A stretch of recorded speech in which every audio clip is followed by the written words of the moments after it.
El terrible caso de la niña madre, más joven de la historia y la sombra de un crimen que fue considerado un hito de la medicina. En 1939, Lina Medina, una nena peruana de solo 5 años, tuvo un bebé y aún se desconoce quién fue el abusador. Es uno de los casos más impactantes en la historia. Las investigaciones contra el padre de la menor no avanzaron y no hubo culpable. Lina Marcela Medina de Jurado nació el 23 de septiembre de 1933 en Ticrapo, un pequeño pueblo de la provincia de Castrovirreyna, Perú. Sus padres Tiburelo Medina y Victoria Losea formaron una familia numerosa con 8 hijos y vivían en un remoto pueblo de los Andes y se dedicaban a la agricultura. La vida de Lina era la típica de una niña en una comunidad rural, crecía en un entorno donde la infancia solía transcurrir entre juegos y labores del hogar. Sin embargo, desarrolló una condición de pubertad precoz y comenzó a menstruar a los 2 años y 8 meses de edad, según indican los registros médicos. Fue Nuncia Medina, una de las hermanas de Lina, la que despejó algunas dudas de la historia cuando aceptó hablar con José Sandoval, un ginecólogo que investigaba los partos y la pubertad precoz. Le contó que sus padres pensaban que el leve sangrado en la entrepierna de la niña se debía a las fases de la luna, porque venía solo cuando ésta aparecía. Cuando dejaron de ocurrirle, sintieron una suerte de alivio. Lina Medina Vázquez dio a luz cuando aún jugaba con las muñecas. Con apenas 5 años, su pequeño cuerpo debió soportar el peso de un embarazo que jamás debió suceder y se convirtió en el sinónimo de un hecho primero inimaginable y luego, inaceptable. La mañana del 14 de mayo de 1939, en un hospital de Lima, Perú, fue sometida a una cesárea. Seguramente no entendía, en realidad, lo que pasaba. Con un moño blanco en su cabello y los ojos desbordados de miedo, tuvo un niño. El mundo quedó en shock ante un caso que parecía imposible, pero Lina se convirtió en la madre más joven de la historia, o al menos, de la que fue registrada. La noticia cruzó todas las fronteras y aún genera preguntas inquietantes que siguen sin respuestas. ¿Quién fue el responsable de tamaño abuso? ¿Cómo fue posible que nadie notara el embarazo? ¿Cuánto dolor y miedo tuvo que soportar esa niña en silencio? La justicia tampoco encontró respuestas. No hubo culpables ni castigo. Lina llegó al hospital cuando su abdomen, que crecía de forma alarmante, le produjo dolores insoportables. Sus padres, creyendo que se trataba de un tumor, decidieron que era hora de que la viera un médico. Eso corrió el velo y así se descubrió la verdad: estaba embarazada. El bebé nació sano y fue bautizado como Gerardo, en honor Gerardo Lozada, el médico que estuvo en el parto y luego siguió vinculado a los cuidados de madre e hijo. El chico creció creyendo que Lina era su hermana hasta que, a los 10 años, le revelaron la verdad, o al menos supo qué relación los unía. Aunque tuvo una infancia saludable, murió a los 40 años a causa de una enfermedad en la médula ósea. Lina nunca habló públicamente de lo ocurrido. Su silencio fue siempre un refugio de aquellos recuerdos previos a parir. Pero detrás de esa historia médica sin precedentes, lo terrible, la evidencia de un abuso infantil que quedó impune y el eco de una infancia rota para siempre. ¿Habrá jugado alguna vez en su vida? Sensación que cambió cuando la familia comenzó a notar que Lina estaba triste, callada y con el abdomen tremendamente hinchado. Dijo la hermana que los lugareños les sugirieron que la llevasen a ver a los chamanes amparados en la creencia popular de que sufría del mal de la culebra, por la que creían que una serpiente podía meterse en el cuerpo de una persona y comerla por dentro. Hicieron baños en el río, ofrendas, pero, claro, Lina no mejoraba. No quedó más que llevarla al médico. Luego del parto, Lina y Gerardo fueron olvidados por la opinión pública y el Estado. La niña y el bebé regresaron junto a su familia, en el pequeño pueblo andino. Más tarde, Lina estudió taquigrafía y se convirtió en una de las secretarias del médico que la atendió en el parto, quien, de alguna manera, se transformó en su tutor.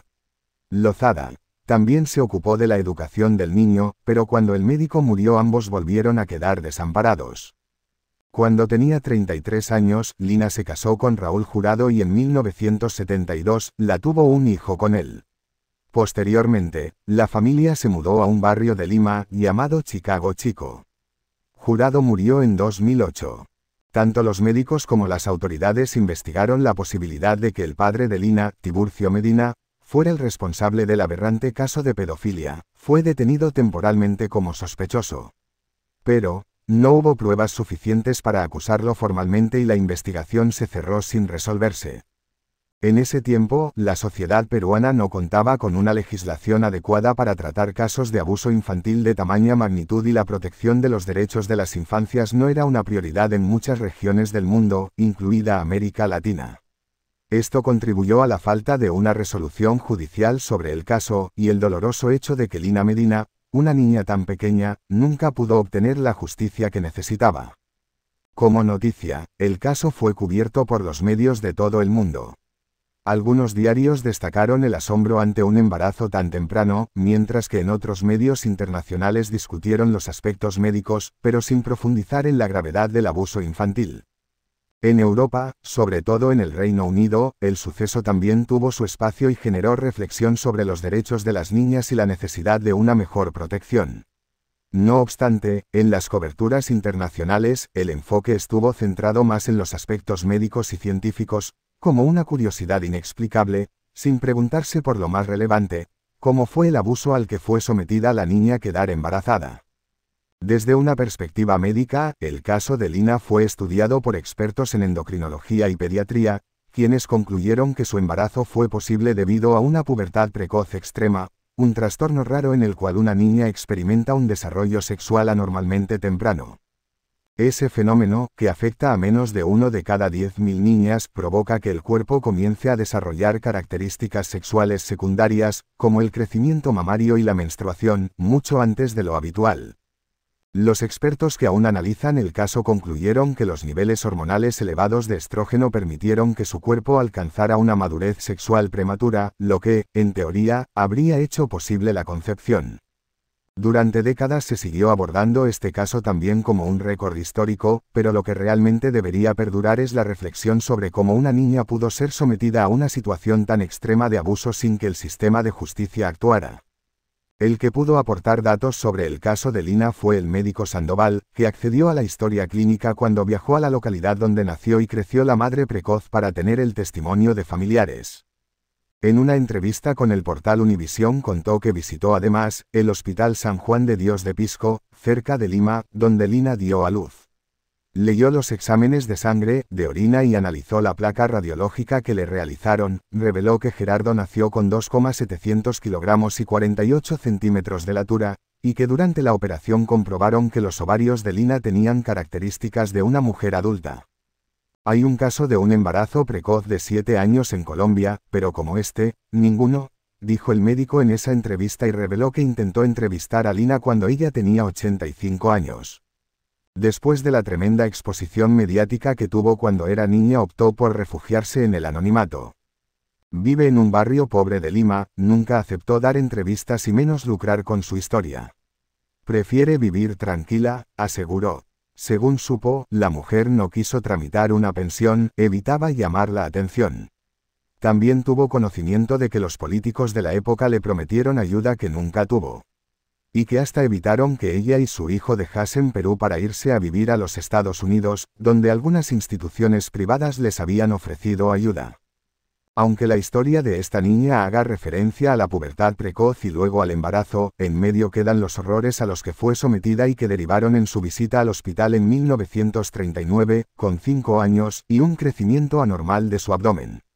Fueron los exámenes médicos los que revelaron el horror. Cursaba un embarazo de, aproximadamente, 7 meses. Luego de que diera a luz, los médicos explicaron que Lina esa pubertad precoz era, extremadamente rara, y que se trataba de un fenómeno en el cual el cuerpo de una niña comienza a desarrollar características sexuales secundarias a una edad mucho más temprana de lo habitual. Lina mostró signos de crecimiento mamario. También explicaron que el embarazo fue biológicamente posible debido a ese desarrollo hormonal. Lo que quedaba en oculto, era lo más importante, quién abusó de Lina. Pese a la gravedad de la situación, el caso de Lina no fue tratado adecuadamente en términos de justicia. Una niña embarazada fue vista como una rareza de la naturaleza mientras no se ponía el foco en el abuso. Lina no fue la única niña embarazada. Hilda Trujillo tenía 9 años, en 1957, cuando dio a luz. En su caso sí se identificó al responsable, su primo de 22 años, que fue detenido y condenado por violación. La niña formaba parte de una familia muy numerosa que vivía en una sola habitación en Perú. Entre ellos el que abusó de Hilda cuando tenía tan solo 7 años. Fue apresado y condenado por violación. En la Unión Soviética se registró el caso de Xenia Bogdanova, una niña que quedó embarazada a los 6 años y dio a luz con 7, en 1934. Sin embargo, la información disponible sobre este caso es escasa.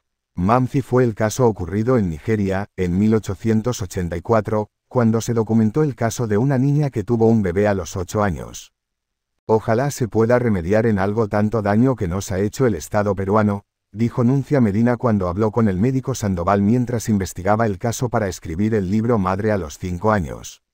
Actualmente, Lina Medina tiene 91 años y viviría alejada en la ciudad de Lima.